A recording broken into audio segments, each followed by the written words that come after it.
Hello, everyone. We'll give everyone a minute to come back into the main session.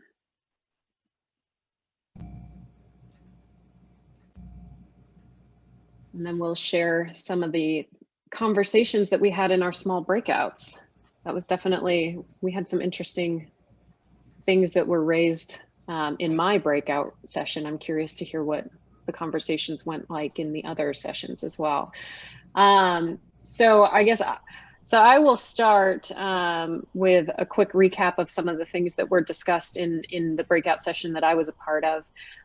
We had a couple things that were kind of interesting. Mo from Meet Minneapolis was talking about, from her perspective, working on Melvin's team, about the benefit that they've had as a team. One of the things that Meet Minneapolis has done is they've put together lists of community organizations that the Meet Minneapolis team can volunteer with and help support. And Mo was saying that was really a great opportunity to feel like they had the opportunity to get involved, and all that information was at their fingertips.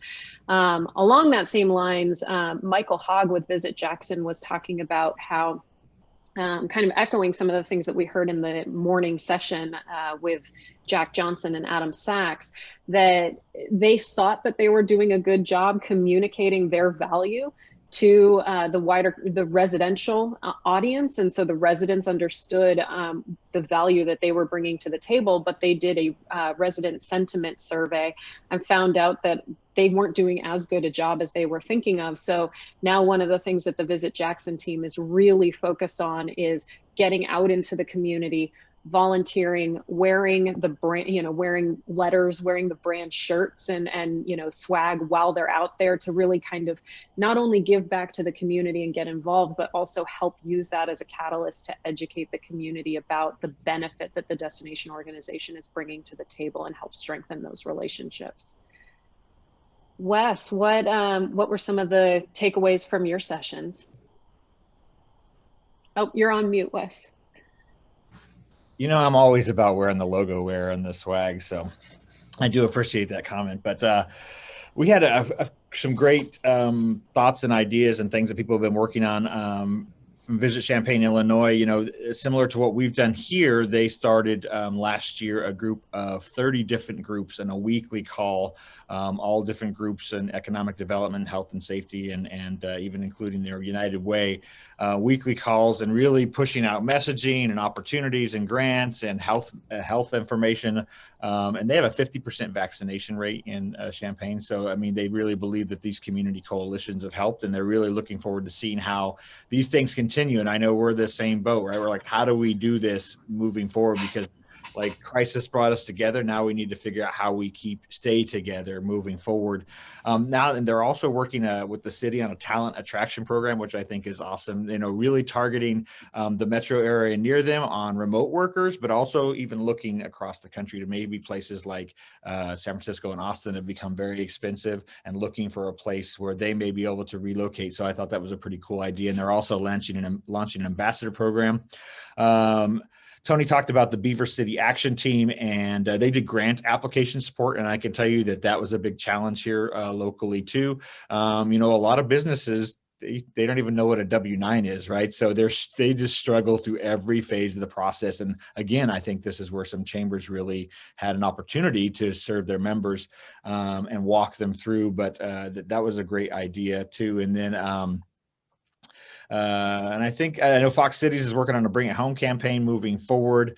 And then even here, I didn't get to talk about all of this, but our city has an office of data and performance analytics. And so it's pretty unique to have that. Our city manager came from Cincinnati, and he's really into data. So we're looking at how we take our data platform and integrate it into their open source data platform to provide just like Jack mentioned, how do we own data and show our value in the community? And then of course, we're also doing a resident sentiment survey moving forward with our local university, and we're going to launch that in a couple months. So a lot of good stuff out of our group. So awesome.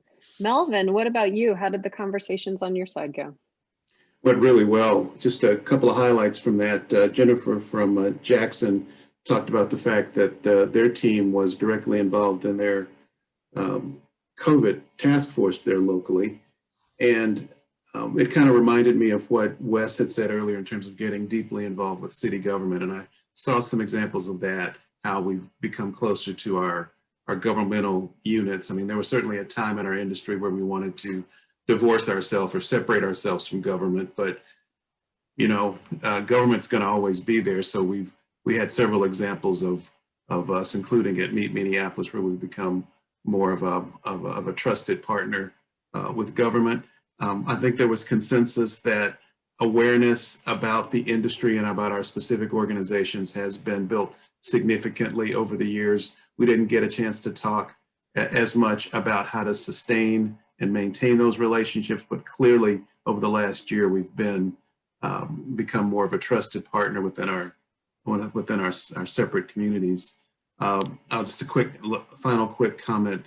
Brenda Hill, and I don't remember your destination specifically, but yeah, I know you said you were new in your job, having just started in January, and I just thought it was an advantage that you're basically starting from a clean slate, and you are building your program in the midst of a crisis instead of maybe having to adapt it or deconstruct it. So I think that is clearly an advantage for you. So wish you well in your new position that you started just in January. Definitely. Wonderful. Well, the main session time is coming to a close, but I'm going to pop over to the info center into the integrated marketing services live stream over there to continue this conversation. At least in my breakout session, TJ Carter brought up some, challenges that they've been having with over tourism and kind of how they prepare for the groundswell of people coming back into the community and balancing resident sentiment with that. So I'm definitely interested to kind of chat about that more in more detail. So I invite all of you to join us over at the Integrated Marketing Services booth in the Information Center if you want to keep chatting about this. But thank you so much for joining us, and enjoy the rest of the exchange. Thank you.